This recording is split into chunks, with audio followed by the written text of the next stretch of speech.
গাড়িটা থামালি কেন?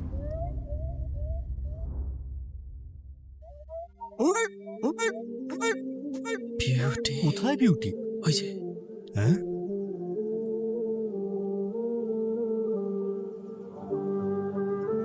বেশ সুন্দরী। না না, ওর হাতে তো ঝাড়ু রয়েছে। কোনো এনজিওতে কাজ করে কিসের এনজিও? মিউনিসিপালিটির লোক। মিউনিসিপ্যালিটি তো ভালো কাজ করছে। তুই জানিস তো তোর ঠাম্মা বিরোধী পার্টির লোক। কাজের মেয়েকে বউ করে নিয়ে এসেছিস, এর জন্য তোকে পাঠিয়েছিলাম। কাকু মনে হয় রাস্তা ঝাড় দিয়ে অনেক টাকা তুই কামিয়েছে। কি করে বুঝলি? নেকলেসটা দেখো। আরে ওটা তো সোনা নয়, ওটা গণেশ। কোথায় গেলি? মেয়েটি কিন্তু খাঁটি সোনা কাকু। ওদিকে রয়্যাল ফ্যামিলি ওয়েট করছে। আমরা তো আর রয়্যাল না, আর শুধু মেয়ের মতামত চাই তো। আমি তো এই স্টাইলিশ ঝাড়ুওয়ালিকেই ফিক্স করে ফেলেছি। আরে ওগুলো কেসের পেপার।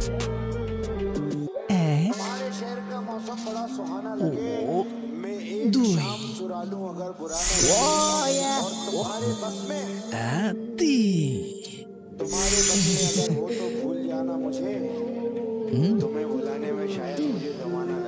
ব্যাপারটা কি রে? ব্যাপারটা সিম্পল, আই লাভ ইউ। আমি কে কোনো এবার বুঝলি আমি কে? আমি এই এলাকার এমএলএ। তাহলে এটা করা তো তোমার দায়িত্ব। কি বললি? আমরাই তো তোমায় এমএলএ বানিয়েছি। তোর মনে হচ্ছে না তুই প্রয়োজনের থেকে একটু বেশি বকছিস? আমি কি কিছু ভুল বললাম? কারাটেতে আমি 2 বার পিঙ্ক আর 1 বার ব্ল্যাক বেল্ট পেয়েছি। এক তুড়িতে না তোকে আমি বৃন্দাবন পাঠিয়ে দিতে পারি। ফ্যান্টাস্টিক। তাহলে এটাই হলো তোমার ফিগারের রহস্য। কি বললি তুই? দেখো তুমিও আমায় ঠিকই ভালোবাসবে। কি? হ্যাঁ, আমাদের এই মিটিং এর ফলে তোমার ইন্টারেস্ট বাড়বে। তারপর তুমি আমার ব্যাপারে কিউরিয়াস হয়ে উঠবে। দিন রাত আমার কথা ভেবে তুমি টেনশন করবে। তারপর তুমি আমার নাম, আমার ফোন নাম্বার ট্রেস করে আমার অ্যাড্রেস খুঁজে বার করবে।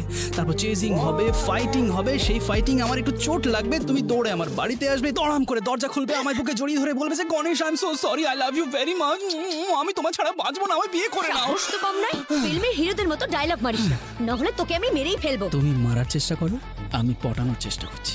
অসভ্য সুইট হার্ট, থ্যাংক ইউ। ছোট লোক একটা। আরে এটা আবার কোথায় এলি? কি ভিড় এখানে? এমএলএ এর বাড়ি, ভিড় তো হবে। মানে ওই ঝাড়ুওয়ালির বাড়ি? আরে মরতে চাস নাকি? স্বর্গে যেতে গেলে মরতে তো হবেই কাকা। স্বর্গ দেখবি তুই আর মরবো আমি? আমাকে যখন শহীদ করবি ঠিকই করে ফেলেছিস, তাহলে যায় গিয়ে। পেপারগুলো তো পেয়ে গেছি, কিন্তু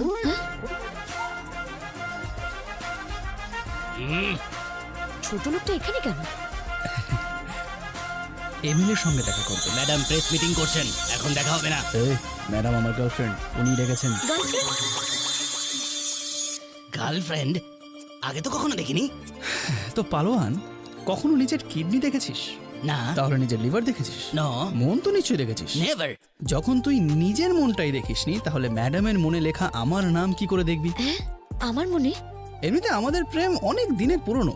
একই স্কুলে যেতাম, একই থালায় খেতাম, একই জায়গায়। ভাই। হ্যাঁ ম্যাডাম। ওকে আসতে দাও, আটকিও না, চলে Okay, এসো। আপনি যান। বুঝেছিস তো? হ্যাঁ, কি বুঝলি বল? আপনারা একে অপরকে চেনেন। একদম ঠিক Thank you, বুঝেছিস। আমরা একসাথে স্কুলে যেতাম, একই থালায় খেতাম। কবে থেকে রে? ওই মা, এই স্টাইল। এখানে আসার সাহস কি করে হলো? আর তুই কে বলতো? বেশি চালাকি করিস না, এমএলএ আমি। মুখার হাত দুটোই চলে। এই আমাদের এলাকায় প্রচুর নোংরা, একবার গিয়ে ঝাড়ু মেরে দাও। এই নাও কমপ্লেন লেটার। বেশি লাফিও না। ও ধ্যাৎ। তুই যা, হয়ে যাবে। আরে হ্যাঁ, আসল কাজটাই তো বাকি। আমাদের দুজনের লাভ অ্যাফেয়ারের কি হলো? আমি হ্যাঁ ধরে নেবো? তুই কি পাগল নাকি? আরে আমি এমএলএ। কেন মন নেই বুঝি? কি? এমএলএর মন থাকতে নেই? দেখো, ভালো হবে যদি বিয়ে করার জন্য তুমি নিজের লেভেলের মেয়ে খোঁজো। কোথায় আমি আর কোথায় তুমি?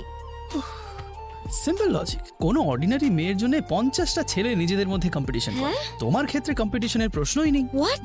ধরে নাও তুমি কোনো বড় বিজনেসম্যানের মেয়ে, তাহলে বিনা সুটে বিনা বুটে তুমি আমায় পাত্তাই দেবে না। ওর পেছনে এত খরচা কে করবে? তার থেকে ভালো অর্ডিনারি মেয়ে পটাই, যাকে কেউ লাইন মারবে না। আর তুমি নিজেকেই দেখো, তুমি তো একজন এমএলএ। 24 ঘন্টা পুলিশ, প্রেস, বডিগার্ডস, লাল বাতির গাড়ি। কারো সাহস আছে যে তোমায় লাইন মারবে? এরকম একা থাকলে ফ্রাস্ট্রেটেড হয়ে যাবে। 4 দিন লাইন মারলে টুক করে আমার প্রেমে পড়বে। কম্পিটিশন। আমাকে বলে কিনা আমি ওর প্রেমে পড়ে যাব, উল্টে আমি ওর 12টা বাজিয়ে ছাড়বো।